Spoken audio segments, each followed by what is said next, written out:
The Qur'an is a healing for every disease. The Qur'an is a healing for society's diseases. The Qur'an is a healing for our emotional diseases.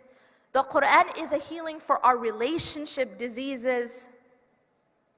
And if we look into the Qur'an, we find these healings. One example,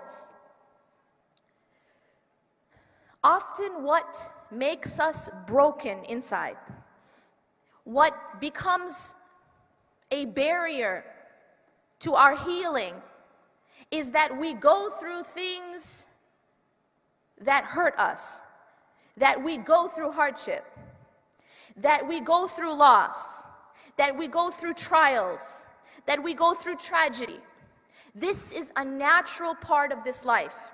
There is not a single human being who will live this life without going through some sort of hardship, without going through some sort of trial, without going through some sort of loss. It is the nature of dunya.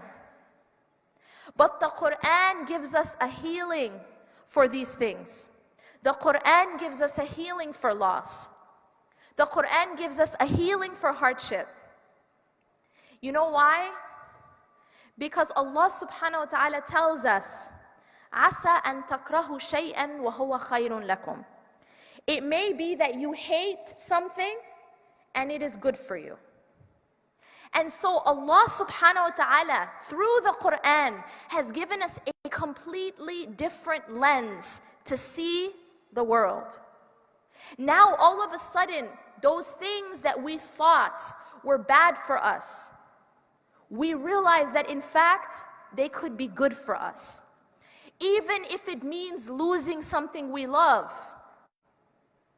We all will go through loss of something that we love. Allah subhanahu wa ta'ala tells us this in the Qur'an.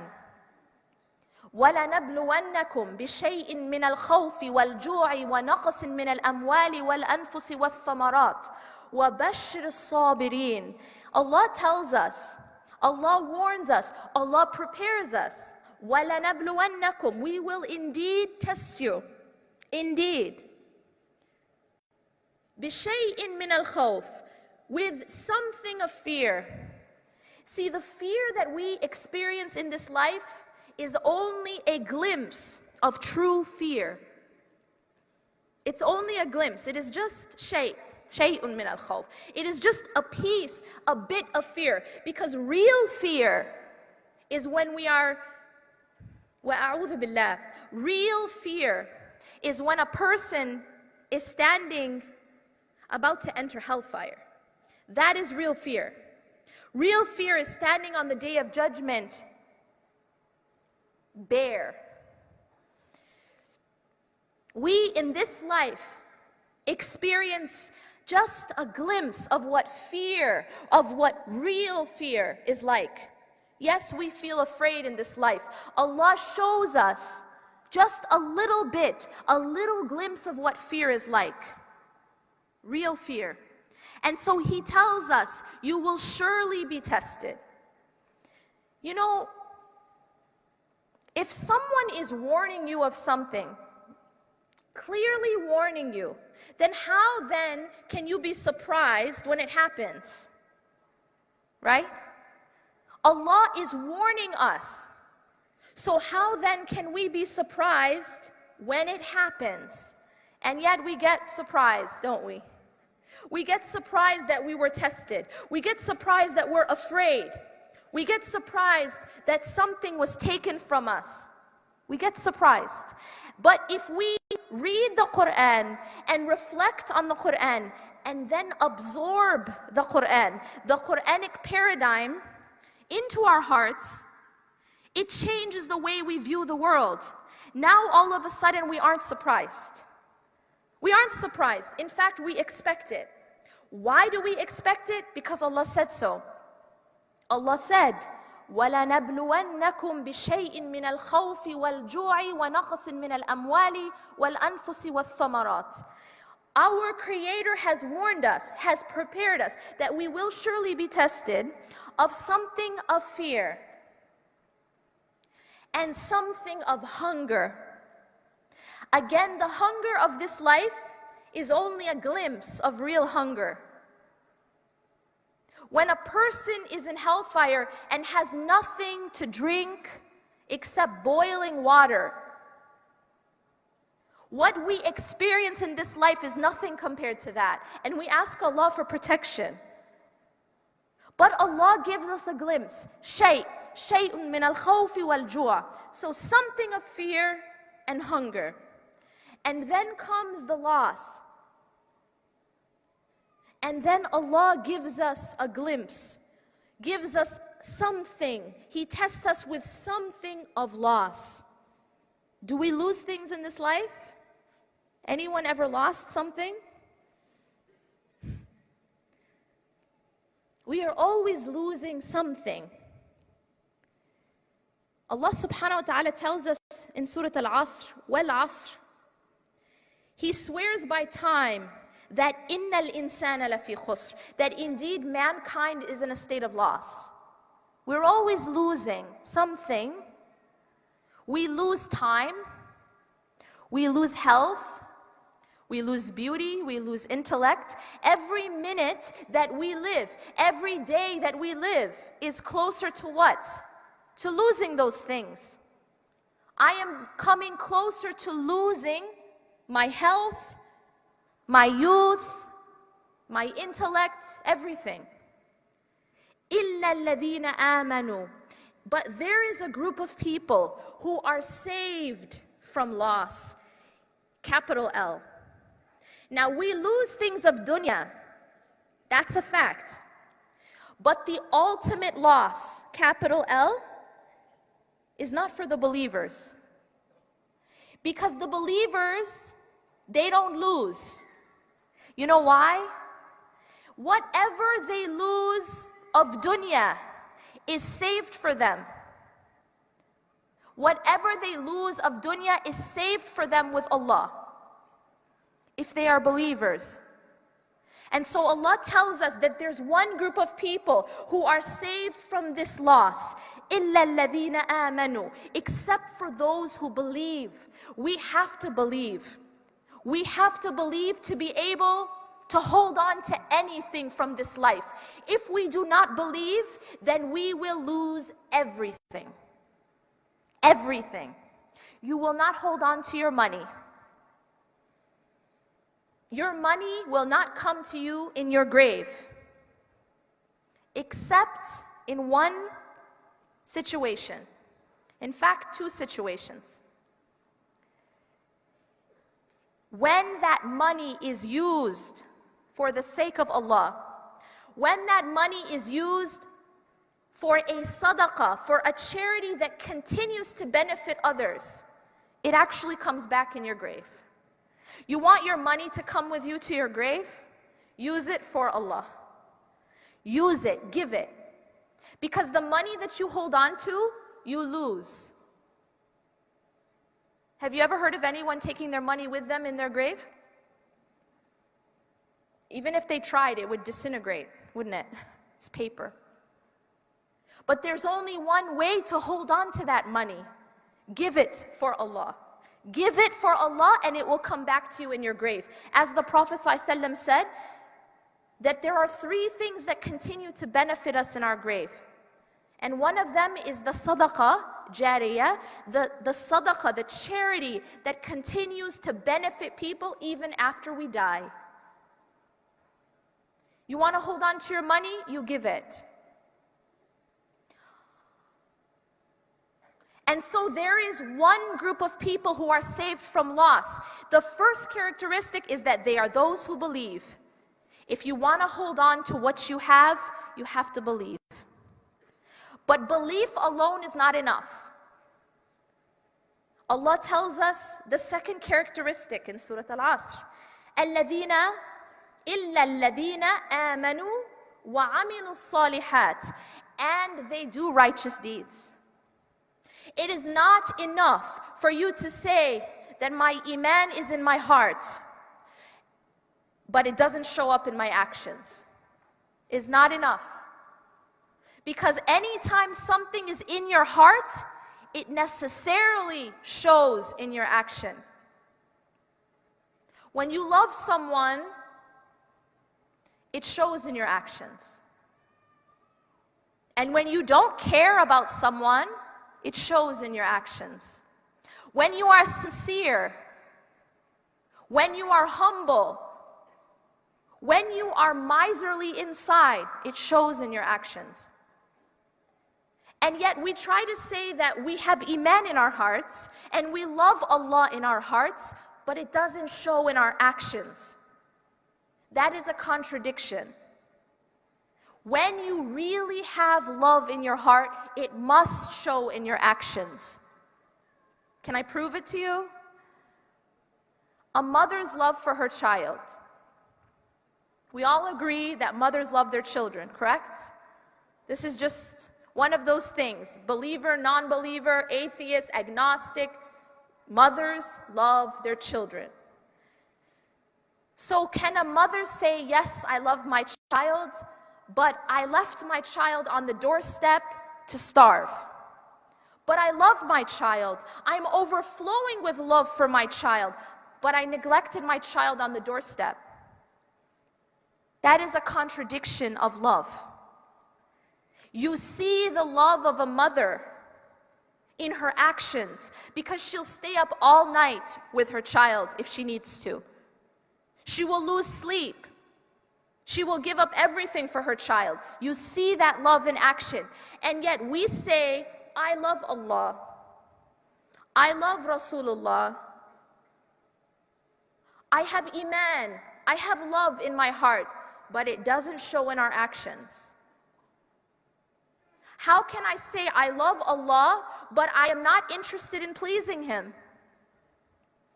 When was the last time you loved someone and were not interested in pleasing them? When you really love someone, you go out of your way to please them, don't you? Look at a person who's in love, right? Object of love says jump. Person in love says how high, right?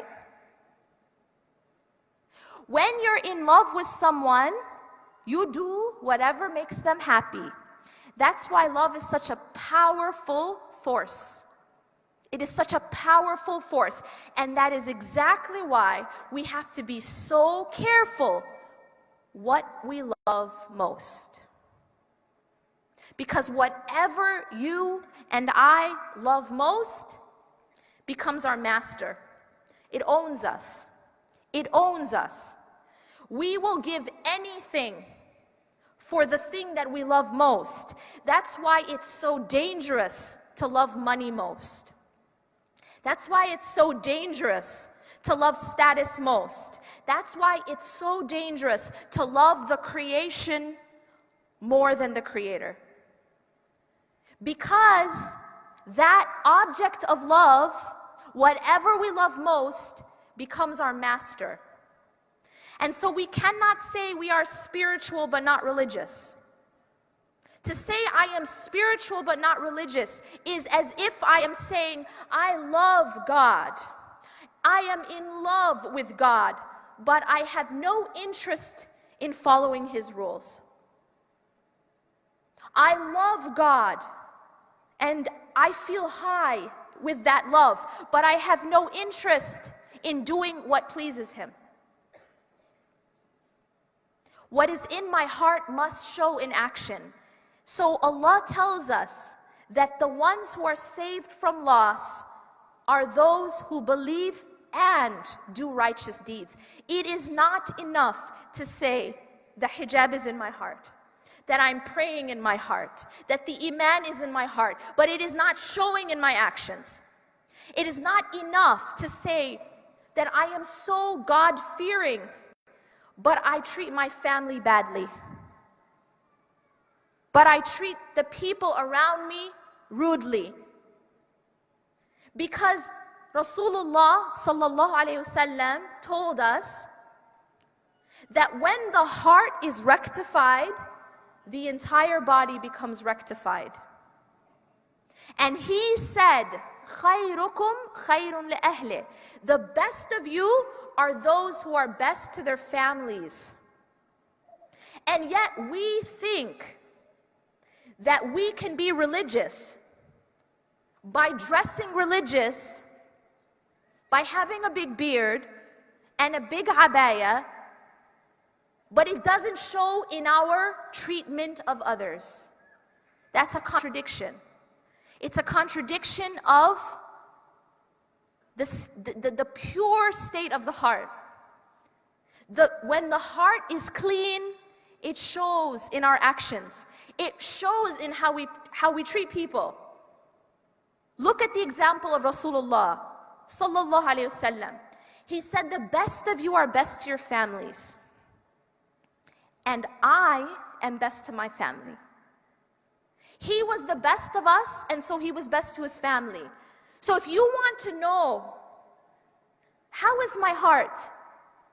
How is my iman? How is this process going of my spirituality?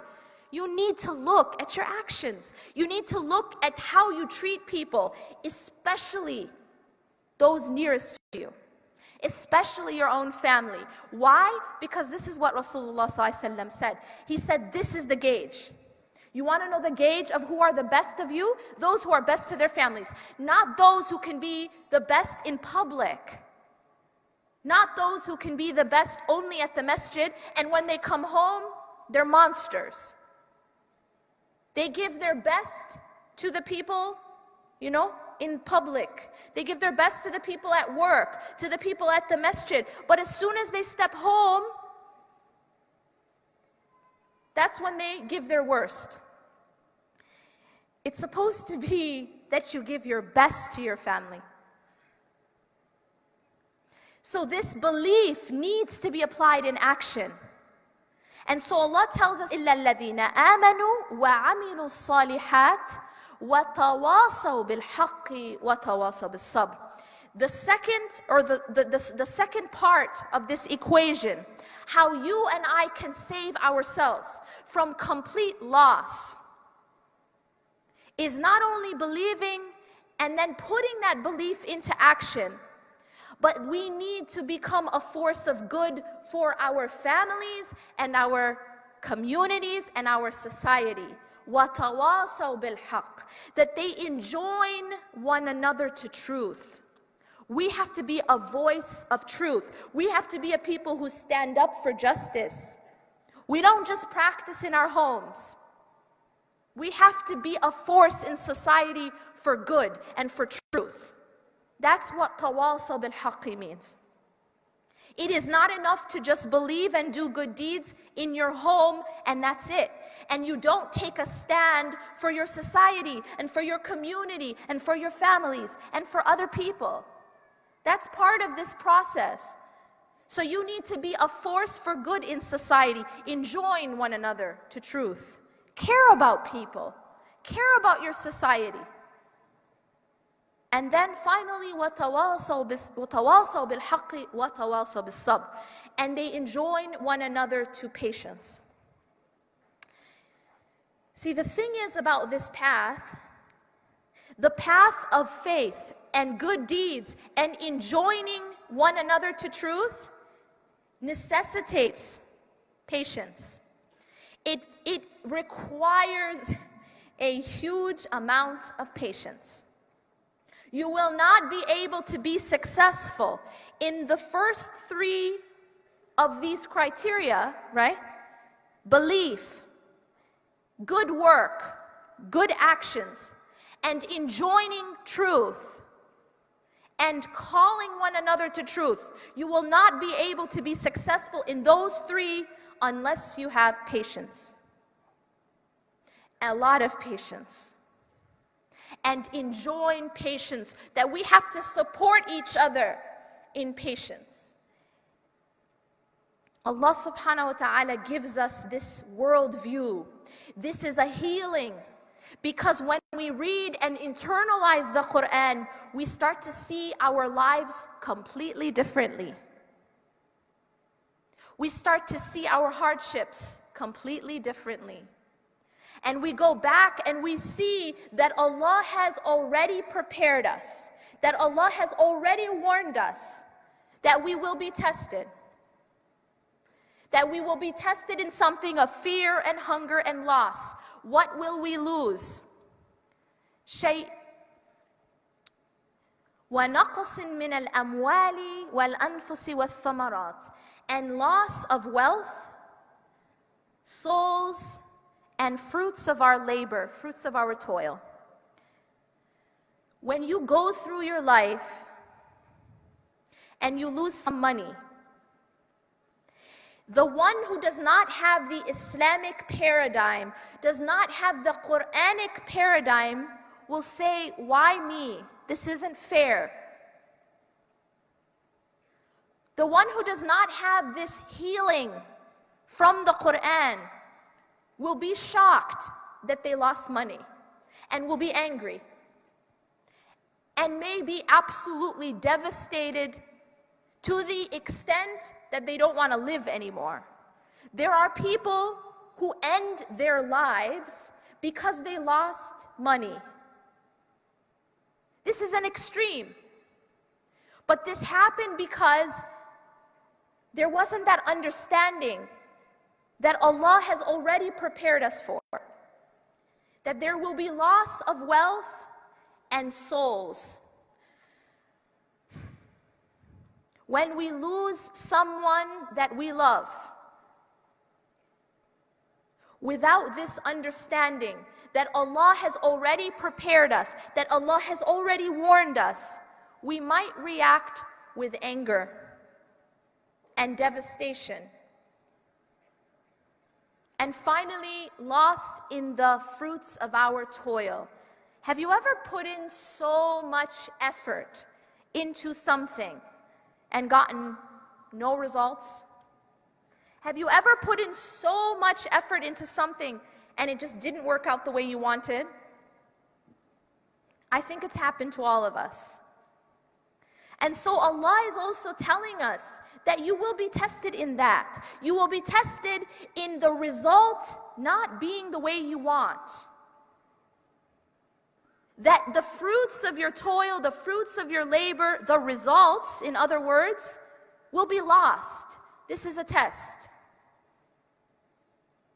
And then finally, Allah gives us some really great news. He says, وَبَشِّرِ الصَّابِرِينَ, and give glad tidings to those who have patience. Now, have you ever seen someone going through like a massive hardship and you go up to them and say, congratulations, brother, congratulations, sister? We don't usually do that, right? Doesn't usually work that way.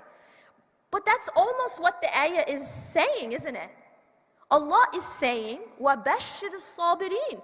He is saying that this is going to happen. You're going to be tested. You're going to go through hardship. And then after saying that, He says, give glad tidings to the patient ones. So He is saying that you go through these things, and He is saying glad tidings to you. We would never think this way without this Qur'anic healing. We would never see a hardship or a loss in wealth and people and results as something good. And yet Allah says, give glad tidings to the patient ones. So you see how it completely changes the way we understand the world and then the way we understand our lives. Then Allah tells us, who are these patient ones that He is congratulating? الَّذِينَ إِذَا أَصَابَتْهُمْ مُصِيبَةٌ قَالُوا إِنَّ لِلَّهِ وَإِنَّ إِلَيْهِ رَاجِعُونَ. You want to be among those people who Allah is giving glad tidings to?